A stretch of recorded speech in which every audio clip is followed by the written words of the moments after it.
Welcome to another episode of UEN's PDTV. I'm your host, Katie Blunt. Today we have traveled to Southern Utah University in Cedar City to find out how a professor, an instructional designer, and a graphic designer teamed up to create an incredible online learning experience for SUU undergrads. I'm here with Assistant Professor Sarah Allen and Instructional Designer Kyle Dillon at the Emma Eccles Jones Education Building at SUU. Welcome to PDTV. Thank you. Yeah, thanks.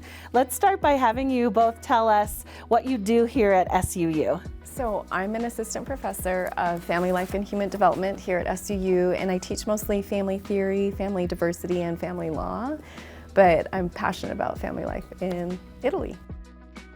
I'm an instructional designer. I work for the Center for Teaching Innovation here on campus. I've been here for about 3 years and love designing and developing courses. EdTech Competency 1B focuses on essential pedagogical understanding and application.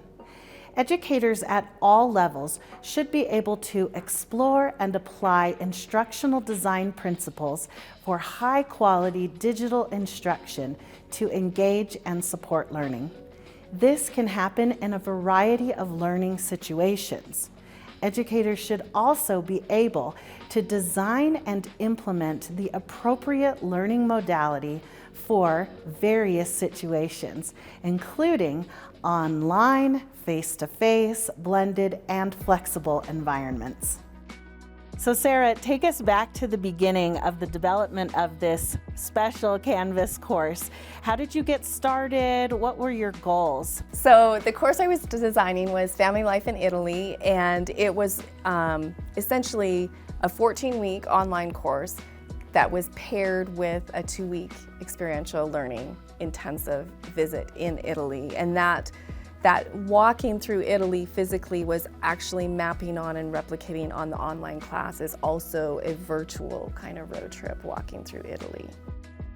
Online learning can be very convenient, but sometimes the cost of that is maybe not the best design course, maybe not the best engagement. It sounds like that was a key goal for you. As you developed the course, were there specific instructional design models or specific pedagogy that helped you design the course? For me, I think I was really struck by, I had just attended a pedagogy conference and they had been talking about inclusive classrooms, and I was also in a professional learning community and we were reading Ungrading. And I really was struck by, how can I make my classes more inclusive instead of having a really intimidating syllabus? What if you visually represent it as a map, as a road map? Like, that's way more accessible, especially for first generation students, to understand where you're going in the course, how to orient yourself to the course, what's next, what's the overall vision. You can get it all in one picture versus slogging through a 15-page syllabus. So that was part of it. And the other part was the ungrading component, where really trying to focus on student learning and make learning fun and engaging and something that they were really looking forward to doing. And so if we remove this pressure on grading and focus on the learning, really shifting it out of this, is this an A paper or a B paper, to like, what are you learning? And communicating that. And so those two things, I think pedagogically, were also really part of this course development that were really driving. I want it to look like a road trip. Yeah, I love that the design of the course was based in research-based pedagogy, and that you took the time to dive in, to go to conferences, to research, and to network with your PLN to find out what is best practice and how can I apply it. And you were drawing on and extending real life experiences. It's not like the online course was the end and the start of everything. I love that it pulled all those experiences in Italy together. But I have to ask you, when you wanted to tackle this kind of project, did you know what to do to make it happen? Absolutely not. I had the idea and I had literally sketched it out all visually, but I had no idea like how to actually build it in Canvas. I had no idea how to actually deliver. It was a great idea, so that's where Kyle comes in. Enter Kyle. All right, Kyle, so you were contacted by Sarah, I assume. Tell us the next. Yeah, so she reached out to us about anyone who was experienced in gamification, and I had dabbled in it a little bit, hadn't done anything officially in it at all. We just kind of set up a first meeting and went over her vision for the course, which was incredibly thorough and very sound instructional design-wise. We wanted to ensure in this unique experiential learning environment that the online version didn't detract from their physical experiences in Italy, right? That it would enhance those somehow. We kind of just kicked it off from there, and I obviously helped with a lot of the logistics and designing the modules and everything in Canvas too. So tell me a little more detail about the Canvas elements that allowed you to achieve the vision that Sarah had. Absolutely. So she wanted it to be a self-directed road trip, right? So we designed the modules to be cities. The first 2 cities, we had them be required, kind of an orientation to the road trip. And then once they got through those 2 cities, they were able to choose which cities they visited and in which order. We designed the mastery paths in quiz form. So once they completed the assignment for a module, they were to take a quiz, indicate which city they were to travel to next. As for the pacing, we used module prerequisites as well, so students were never given too much content at once. They were pretty much, once they got into the choice cities, they were only allowed to see what was in that city until they took the next quiz to unlock the next city. So it wasn't overwhelming. It was very, take it, kind of experience it a city at a time. You mentioned that at a certain point you also said, let's bring in some more help, and you called Andrew. Is that the way that it worked? Yes, absolutely. Artistically, I don't have that skill set to be able to, he designed all of the passport stamps. We used Badger, which is now Canvas credentials, to award those inside the course.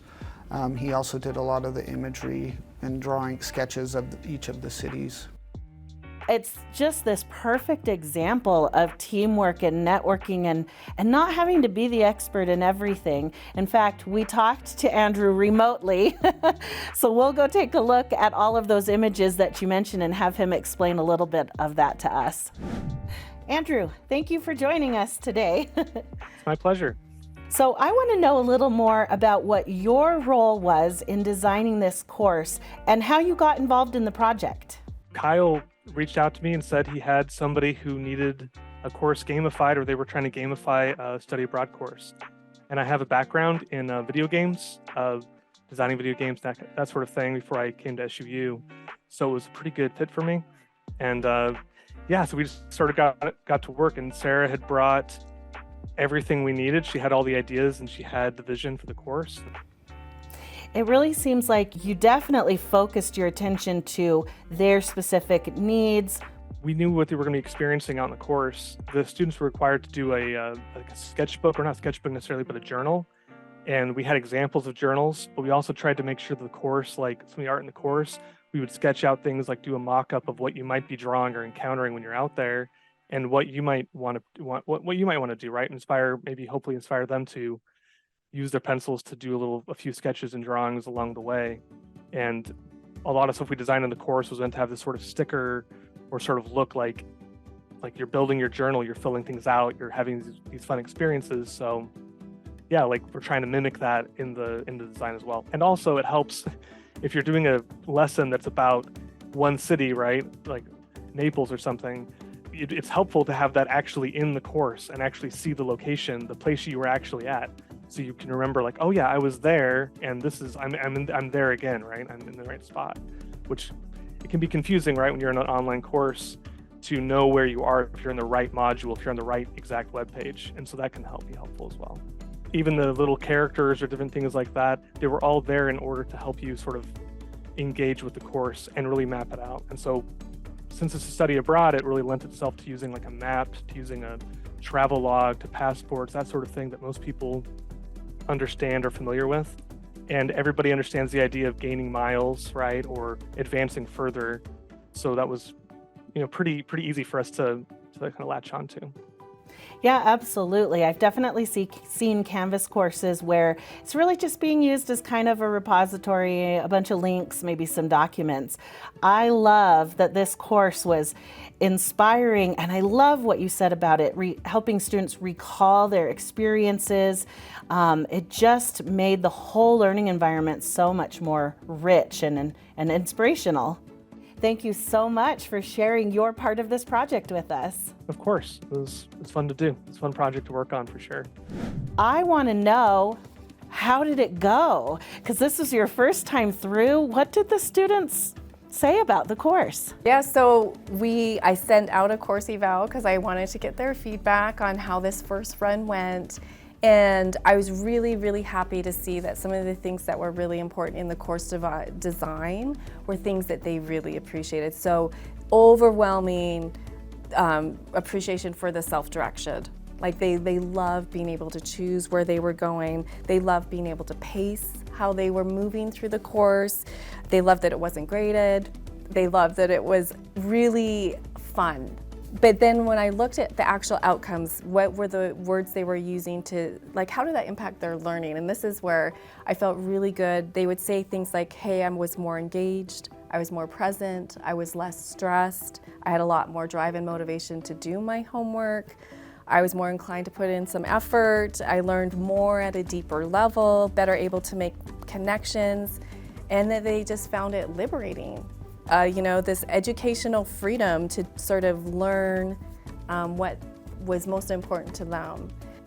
That's amazing. All of your hard work paid off. I assume you'll be able to also use this again in the future. Maybe Kyle will get to go to Italy. Maybe you'll take me along. Well, thank you so much for sharing your experience with us. You're welcome. It's a pleasure to be with you. Now that you have seen EdTech Competency 1B in action, consider how you can implement it in your own teaching. Start by taking a deep dive into your core curriculum.